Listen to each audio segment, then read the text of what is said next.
안녕하세요. 달의 신문 뭘 쳤다 영화보다입니다. 오늘은 네. 댓글에서 궁금한 점이 있다고 하셔가지고 댓글 달렸어요. 네, 태아령 눌린 꾹 효과가 있는지 자궁살이 있는지 궁금해 하시는 분이 계셔가지고 네, 그거는 본인이 이제 본인 사주를 정확히 넣던지 아니면 본인이 상담을 하셔서 태아령에 대해서 문제점이 있는지 아니면 눌린 굿에 대해서 해당이 되는지 아니면 자궁살에 대해서 영향력이 있는지를 봐야지 되는 게 더 자세하고요. 일단 태아령은 뭐냐면은 내가 이제 태아령 말 그대로예요. 유산을 했거나 뭐 어떻게 잘못되어서 유산이 되거나 이제 그렇게 됐을 때 우리가 아이를 떠나 보냈을 때 우리가 그걸 태아령이라고도 하는데요. 태아 복중에 내가 복중에서 잃은 아이를 우리가 태아령이라고 하는데 예전에 혹시 내가 영상을 찍은 적이 어, 영상에서 말씀한 있어요. 있죠. 네, 태아령이라고 해서 다 문제가 되진 않습니다.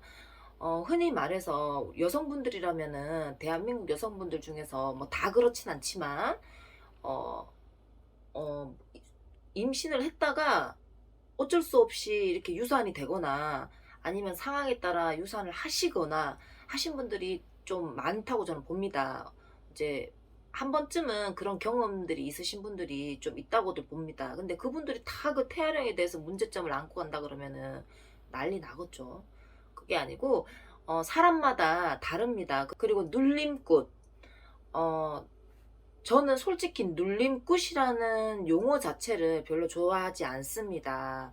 눌림굿이라는 건 뭐냐면은 어떤 사람은 이제 신을 눌린다. 그 다음에 또 어떤 사람은 이 사람에게 발복하는 신령님을 발복하지 않게끔 이제 사람을 누른다.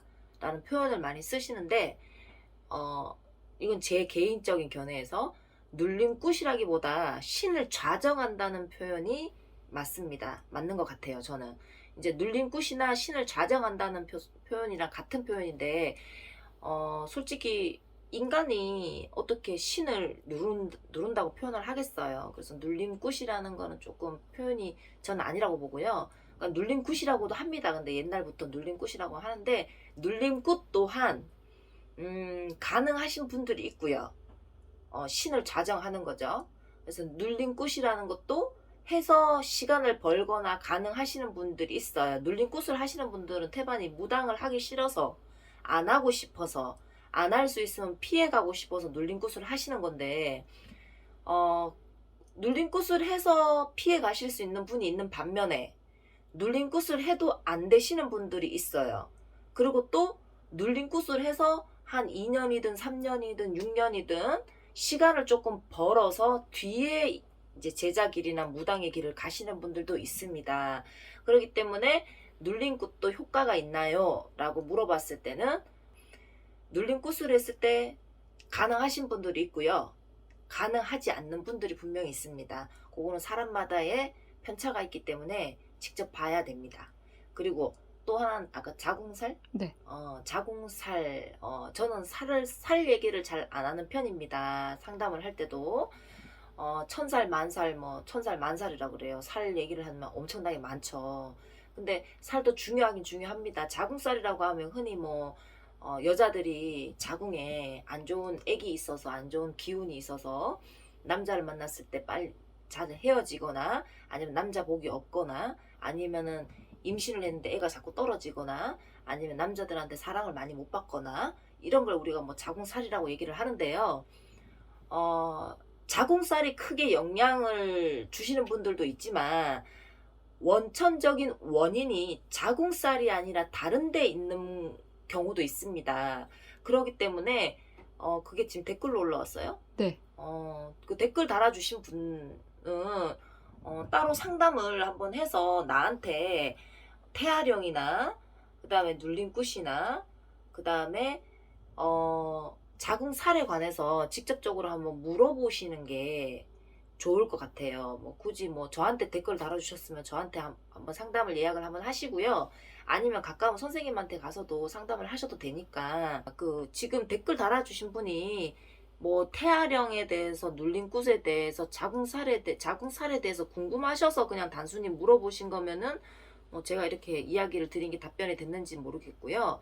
근데 본인이 어디 가서 상담을 했는데 그런 게 해당이 된다고 하면은 꼭 굳이 한 군데서만 상담을 하는 게 아니라 한 두세 군데 정도 상담을 해보시는 법도 괜찮다고 봅니다. 왜냐면은 이런 게 이제 선생님들 말에서 입에서 나왔다고 하면은 딱히 좋진 않은 내용이거든요. 그러면은 어쨌든 해결은 하셔야 되니까 한 두 군데 정도, 이제 총 이제 한 세 군데 정도 상담을 하셔서 이제 마음이 가시는 선생님 인연줄 잡아서 숙제를 푸는 것도 괜찮다고 봅니다. 자, 오늘 영상은 감사하게도 제 영상에 댓글을 남겨주셔가지고 제가 너무너무 감사드리는데요. 댓글에 대한 답변이 되셨는지는 잘 모르겠고요. 어쨌든 오늘은 태아령이나 눌림굿이나 자궁살에 대해서 제가 간단하게 설명을 드렸습니다. 무슨 내용이든 간에 사람에 따라 다릅니다. 사람에 따라 한 가지를 예를 들면 역마살이라고 있습니다. 근데 어떤 사람에게는 역마살이 아주 좋습니다. 근데 어떤 사람에게는 역마살이 해당이 안 되고 아주 안 좋습니다. 연예인분들한테 역마살이 없으면 어떻게 되겠어요? 안 좋죠. 연예인분들은 엄청나게 다니고 활발하게 왕성하게 활동을 하셔야 되는 분들입니다. 그런 분들한테는 역마살이 아주 좋은 살이에요. 살이라고 해서 다 나쁜 건 아니랍니다. 그래서 여러분, 오늘 영상은 제가 궁금하신 점에 대해서 댓글 내용에 대해서 제가 간단하게 답변을 드렸습니다. 유익하셨는지는 모르겠고요. 제 영상 시청해 주셔서 감사합니다. 여러분, 시청 많이 해주시고요. 좋아요, 구독 많이 눌러주세요.